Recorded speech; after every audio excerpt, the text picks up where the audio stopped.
kreditdən yararlanan tələbələr arasında sizə ən çox təsirləndirən, bəlkə də biraz kövrəldən həyat hekayələri hansılardır? Açığı, belə hekayələr çoxdur, olduqca çoxdur. Əslində, bir qədər öncə qeyd elədiyimiz o 70.500 ətrafı tələbə müqaviləsi, bunlar rəqəm deyildi. Hər birisinin təbii ki, öz hekayəsi var.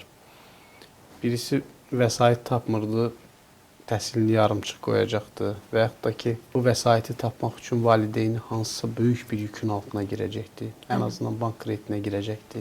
Kimdənsə borc istəyəcəkdi. Bunlar normal eşitdiyimiz hekayələr idi. Elə ucqar bölgələrdən bəzən bizə bu geri dönüşlərdən sonra bəzən bilirik. Bunu hansısa sorğu nəticəsində bilirik bəzən. Tələbələrimiz də bizə çatdırır. Misal üçün, mənim eşitdiyim belə ən təsirli hekayələrdən biri də o valideynin bizə o çatdırdığı o məlumat idi ki, mən övladımı Bakıda oxutmaq üçün, bu təhsil haqqını qarşılamaq üçün artıq demək olar ki, təsərrüfatımı satırdım.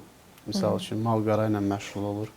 Artıq görün nə qədər belə uca ürəkli bir valideyndir ki, öz övladını, qız övladını həm də oxutmaq üçün regiondan təsərrüfatını satır, sabahını düşünmür. Amma bunu etmək üçün, yəni övladını oxutmaq üçün bunu etmək niyyətində olub.